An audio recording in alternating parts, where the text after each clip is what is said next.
Hey guys, it's Addam. The Tamiya Lunchbox. This is a kit I talked about earlier in the what's coming up video I did. So this is one of the cars I wanted when I was a little kid. So let's take a look and see what's inside the box. I'll do a quick montage of all the panels. I know I've got a glare, so I'm not going to get too wild on it. Let's rip into this bad boy and see what we got. Oh, you guys probably still got a terrible glare. Let's get rid of the top. Oh, we got suction. Alright. Well, in true Tamiya fashion, everything is properly placed and has its own little designation, so let's dig in. So right up top, we've got the kind of standard Tamiya brushless speed controller that they're putting in most of their kits now. Really cool that they're including this, especially for the price. Alright, then we have the chrome parts tree, which has your shocks, the Nerf bars, the front grille, the back bumper, and the body mounts all right there.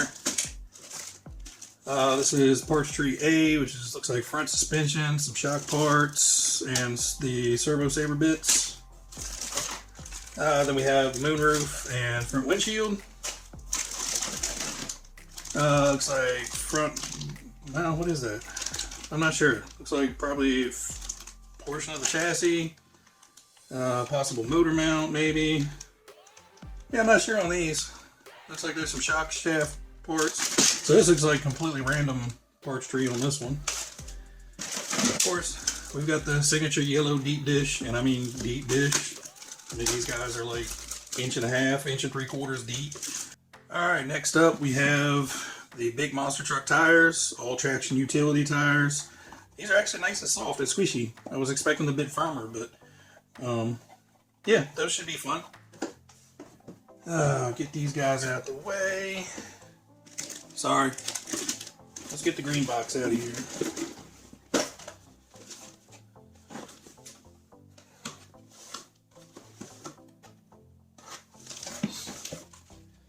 Aha, so there we have the big front bumper.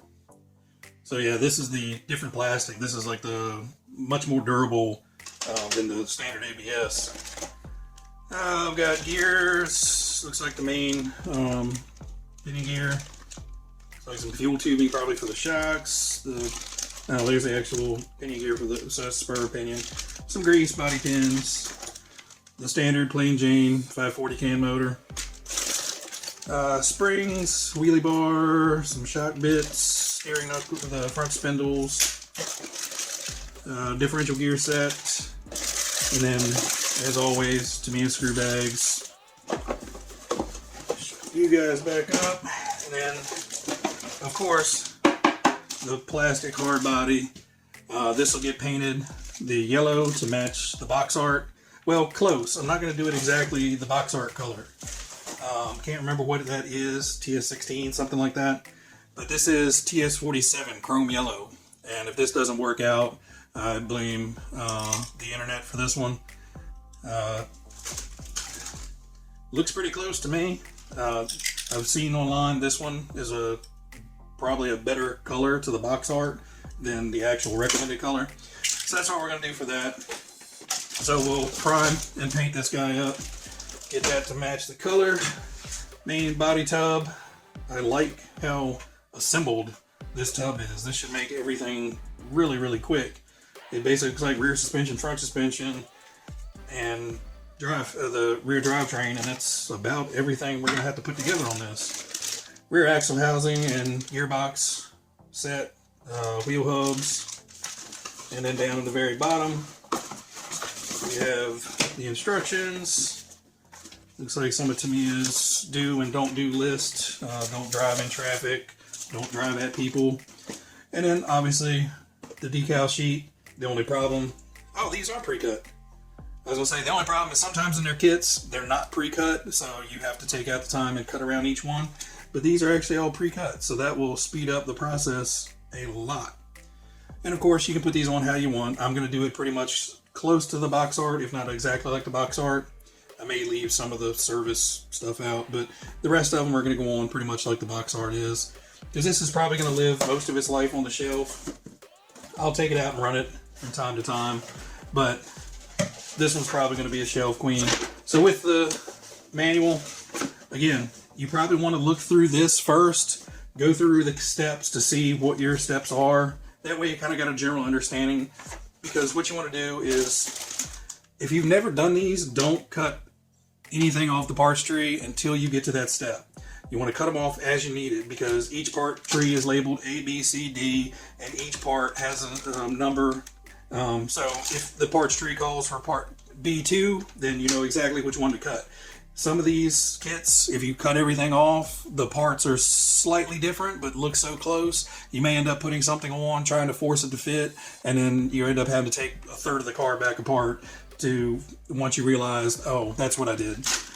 So go through the manual, you'll kind of understand your steps, so you can start laying out your parts trees according to what steps you're going to go through. And it's always best to familiarize with what you're doing before you just dive in. Now, if you built a ton of these kits before, then sure, dive in. You probably are familiar with this type of chassis and how the gear train and everything goes together. I also have a bearing set. Fast Eddie's didn't have one in stock, so normally I get Fast Eddie's bearings. I like the bearings, they're pre-packaged. They have everything you possibly need. They didn't have them in stock, so I just bought the required bearings separately. So we'll be putting full bar bearings in this kit. Standard servo, just cheapies. Alright guys, I've rambled on enough. Let's get this thing organized, get stuff laid out, and let's get the time lapse going and start building. And we'll be back when we get done with that.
Alright guys, we're back. Finally got the chassis all put together.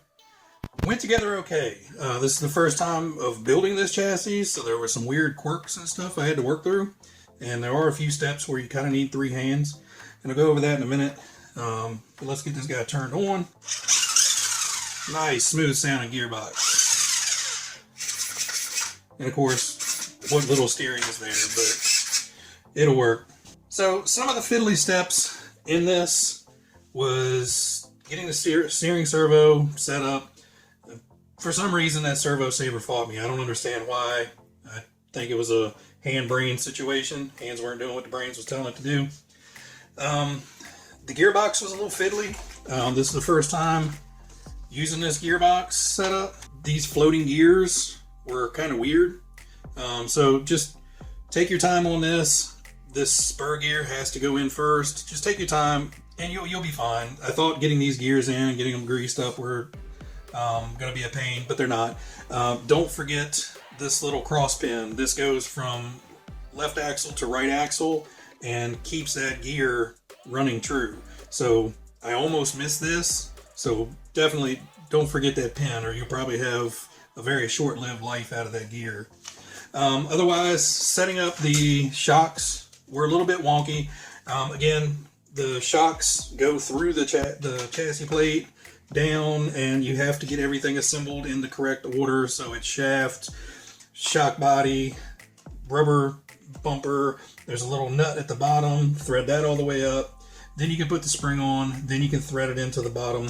So just a little bit different than what I'm used to, but overall came out cool. Yeah, it's a little clackety and smackety because, you know, it's not oil dampened and everything, but you know, this is just fun. This isn't racing. This isn't doing anything else.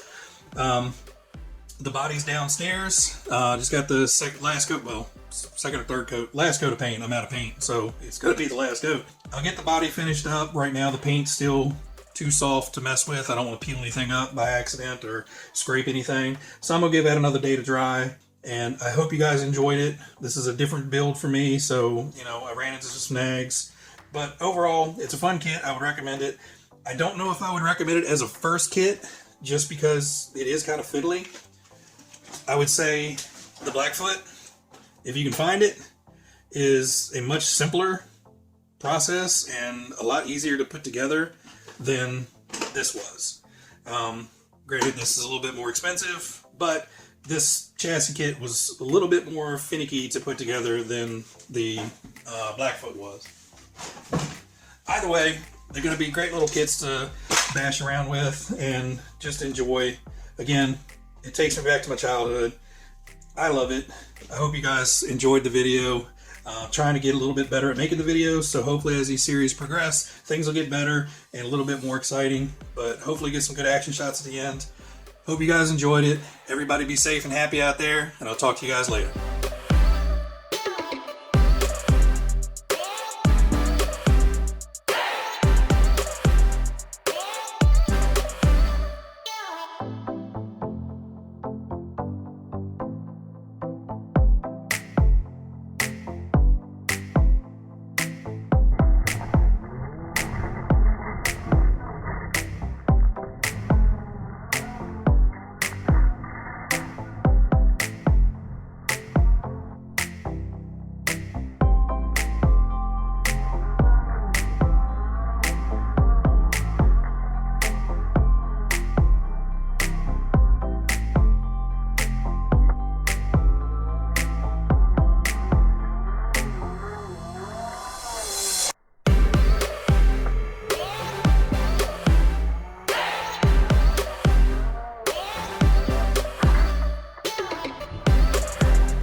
Stupid compressor.